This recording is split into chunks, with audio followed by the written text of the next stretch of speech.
proclamação do Evangelho de Jesus Cristo segundo Lucas.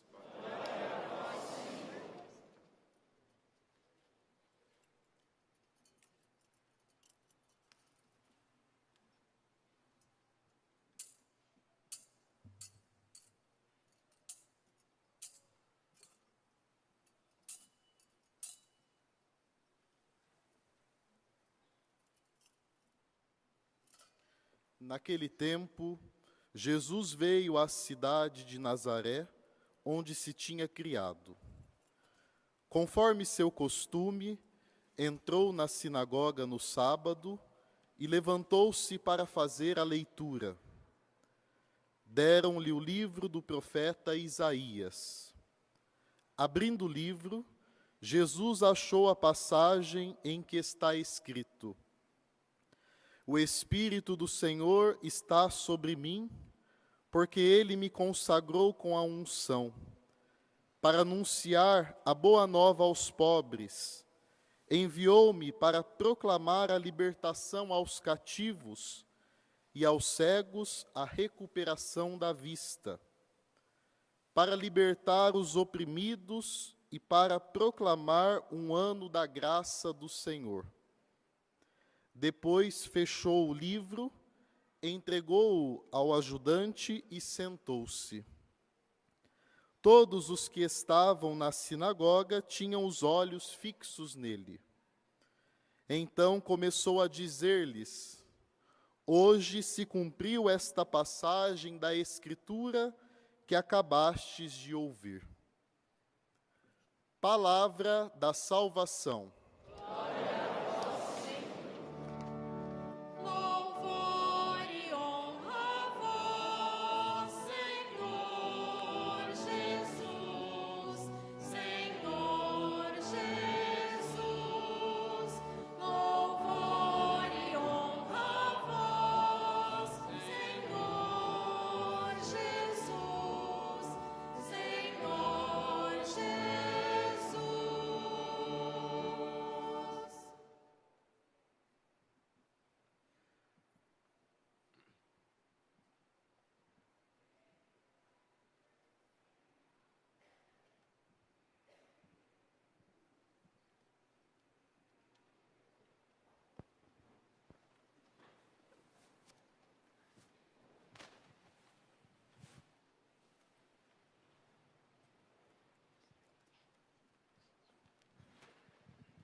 Louvado seja nosso Senhor Jesus Cristo.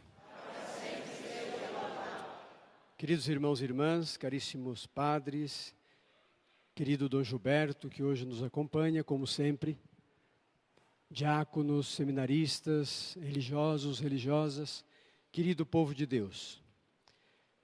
Ao nos reunirmos hoje para iniciarmos o Tríduo Pascal, com esta Santa Missa, chamada Missa do Santo Crisma, nós damos um testemunho.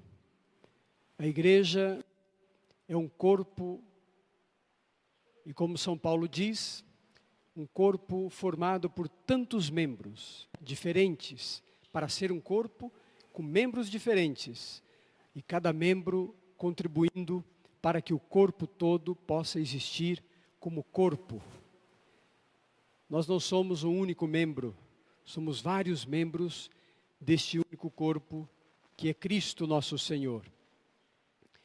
Nós não somos a cabeça. Dos membros todos somos participantes, mas não somos a cabeça é Cristo.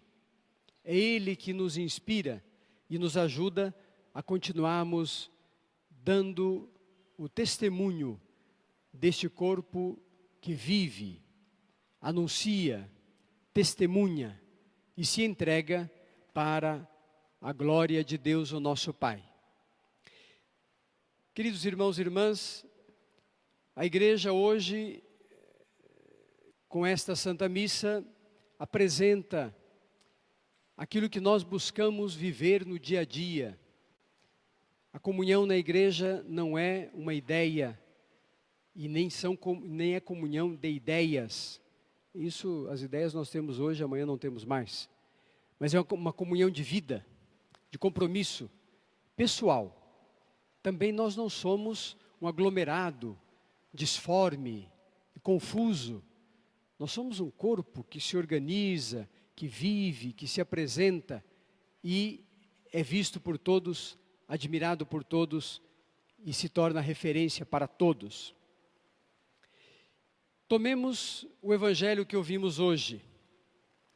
Jesus retoma no seu tempo a esperança e a expectativa do povo de Deus, já no Antigo Testamento, de que viria o Messias, viria com o Espírito de Deus, para trazer a paz, para trazer a vontade de Deus sobre a terra e para cumpri-la fielmente.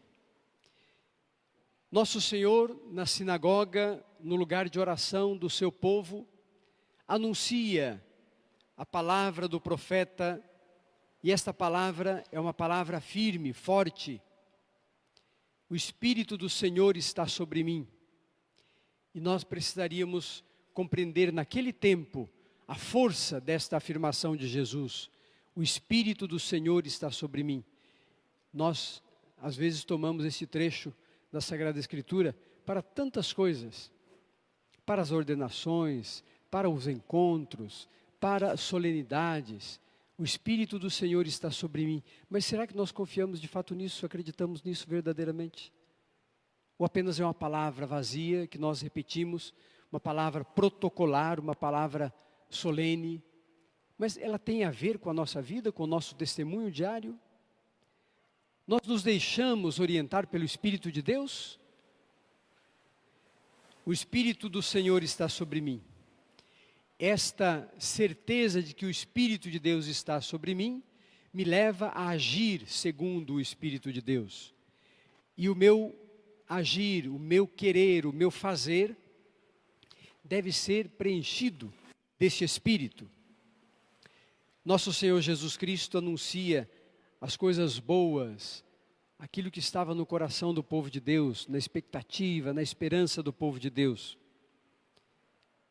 Ele me consagrou com a unção para anunciar a boa nova aos pobres, para proclamar a libertação aos cativos e aos cegos a recuperação da vista, para libertar os oprimidos e para proclamar um ano da graça do Senhor.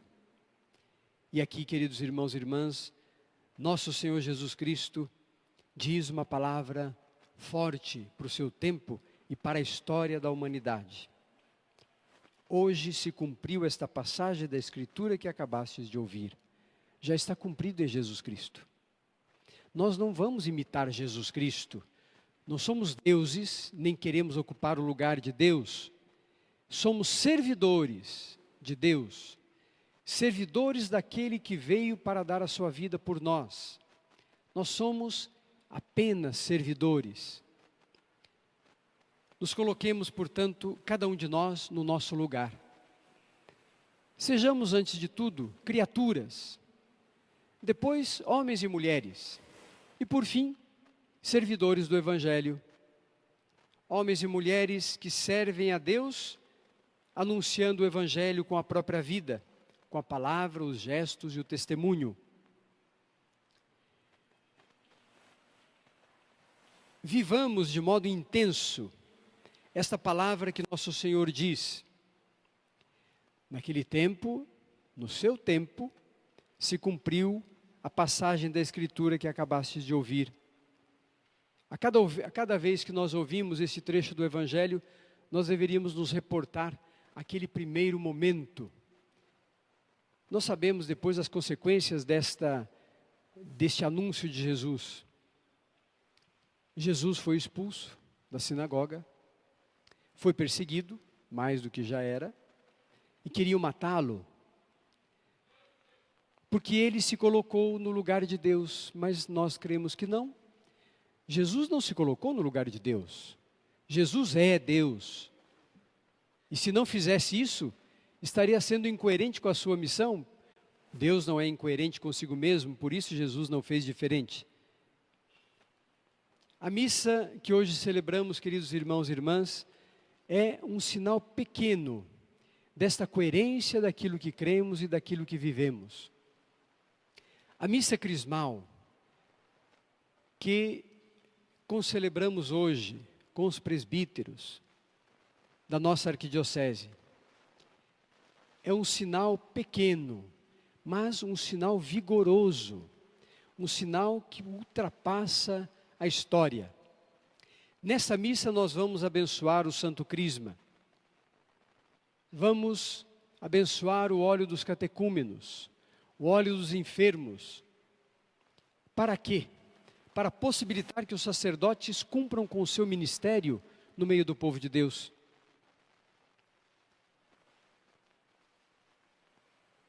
A missa crismal é considerada uma das principais manifestações da plenitude do sacerdócio,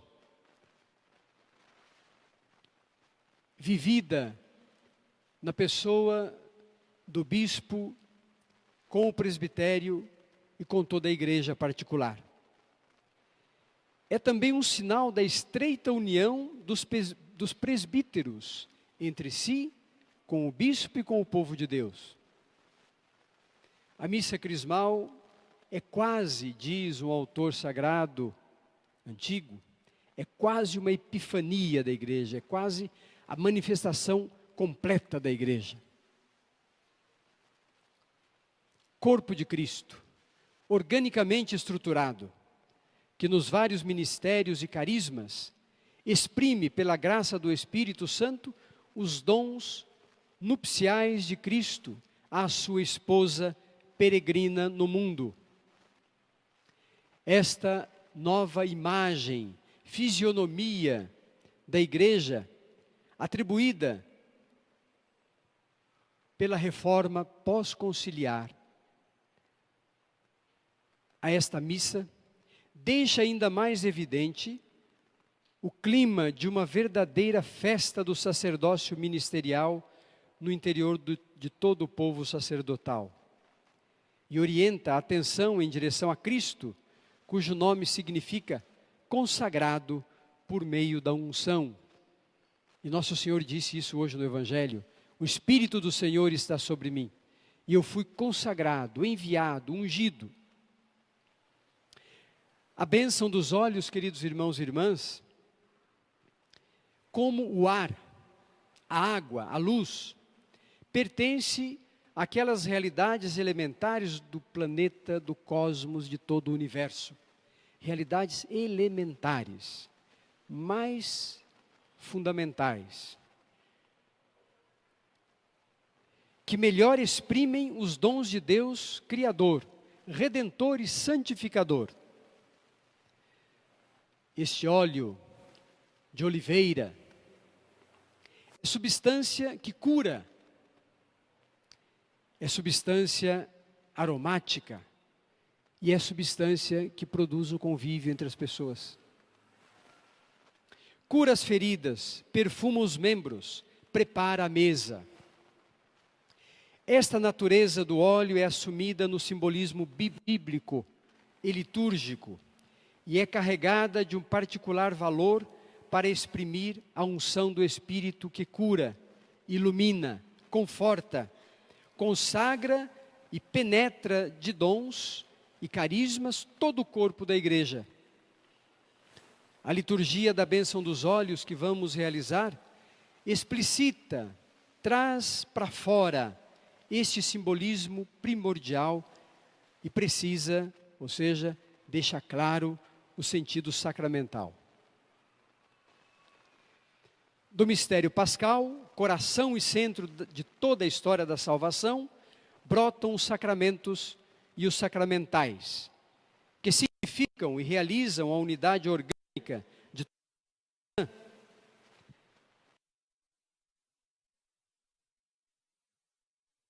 a esta missa, a esta liturgia que celebramos normalmente na Quinta-feira Santa. De fato, a tradição que nós exercitamos, trazemos à vida a cada ano, e em cada ano nos faz um povo de Deus. Nós não estamos parados e nem oprimidos, seguros. Nós estamos a caminho.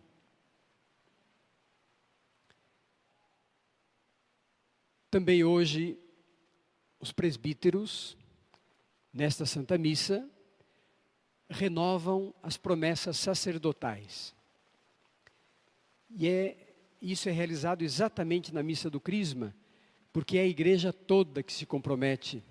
E cada um dos presbíteros se coloca como membro do presbitério, não como uma pessoa desligada, vaga, membros de um presbitério, membros da Igreja de Cristo.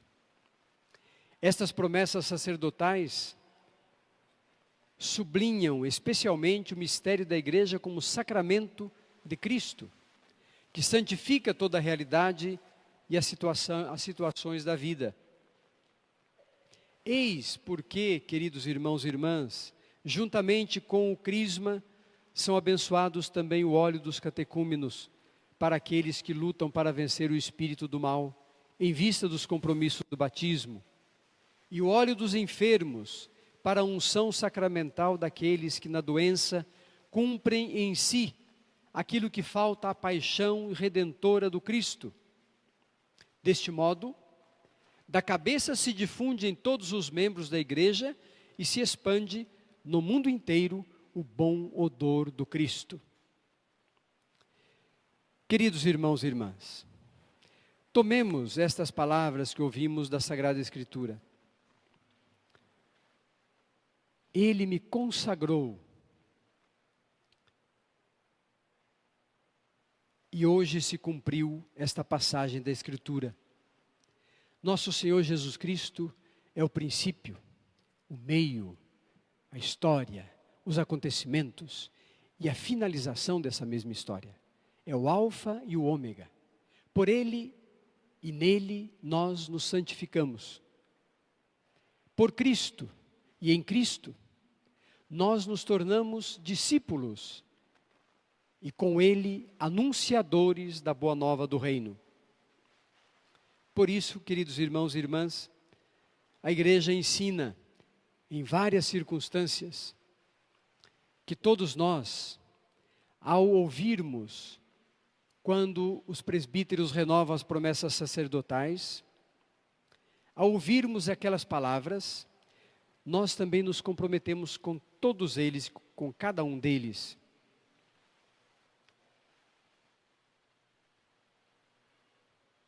Acolher o voto dos padres, acolher o compromisso dos sacerdotes. Evidentemente que é o bispo que acolhe, mas é o povo de Deus todo que participa desta alegria, de alguém que entrega a sua vida e toda a sua vida a serviço do Evangelho. Por fim, nós celebramos a Eucaristia, centro, cume, sentido profundo de toda a vida cristã, da ação pastoral, do testemunho da caridade, do anúncio profético. A Eucaristia é o centro. Para ela nós nos dirigimos e a partir dela nós vamos em missão para todo o mundo. O sacramento da Eucaristia coloca em evidência a sua relação com o amor cristão, tanto para com Deus como para com o próximo. O Deus encarnado, Jesus Cristo, nosso Senhor, atrai-nos todos a si mesmo. Assim, se compreende por que motivo nós nos reunimos para celebrar o mistério da fé que recebemos na Eucaristia. Neste encontro, queridos irmãos e irmãs, nós nos encontramos, estamos juntos como um único corpo. Poderíamos dizer como uma única família. Família de Deus, espalhada pela terra. Família numerosa, família que dá testemunho da sua fé, família que é luz para as nações. E assim, nós seguimos a Cristo, sendo luz, nele que é a verdadeira luz. Nós não temos luz própria, mas refletimos a luz de Cristo que está em nós, pelo dom da fé que recebemos. Rezemos pelos nossos presbíteros, rezemos pelos nossos seminaristas, rezemos pelos jovens, para que sejam corajosos, para que sejam generosos ao responderem ao chamado que Deus lhes faz. Que respondam com o mesmo amor com que Cristo os ama. E que todos nós, família de Deus reunida, saibamos acolher aquelas pessoas que querem dedicar a sua vida ao Evangelho, seguindo a Cristo, sendo missionário, sendo testemunha dele. Rezemos também, irmãos e irmãs, por toda a igreja, para que nestes tempos em que vivemos, ela não perca o horizonte da sua missão. Seja a luz que ilumina, mesmo uma luz que não é aceita. Não deixemos que a luz, que é a igreja presente na sociedade, se apague. Não deixemos que a luz se apague porque a escuridão quer submergi-la. Não permitamos que a luz de Cristo se apague porque a sociedade não aceita Cristo, que ilumina a vida das pessoas, dos projetos, das ações que acontecem na sociedade. Quando a luz vem, começa a existir, tudo se revela. Se ficamos na escuridão, nós ficamos deduzindo, tirando conclusões, porque estamos na escuridão, não temos certezas. É preciso, se quisermos ter certezas, é preciso que deixemos a luz brilhar, a luz que é Cristo nosso Senhor. Iniciamos, portanto, queridos irmãos e irmãs, esse tríduo pascal. Nós, sacerdotes, o povo querido de Deus, os diáconos, os ministros, os agentes de pastoral, nas comunidades, nas paróquias, nós vamos vivenciar, testemunhar essa certeza que celebramos no tríduo pascal. Nosso Senhor Jesus Cristo está vivo, ressuscitado, presente na história do seu povo. Confiemos absolutamente de que Ele não deixa o seu povo abandonado, de que Ele está no meio do seu povo, o conduz, o inspira e o faz ser povo de Deus. Louvado seja nosso Senhor Jesus Cristo.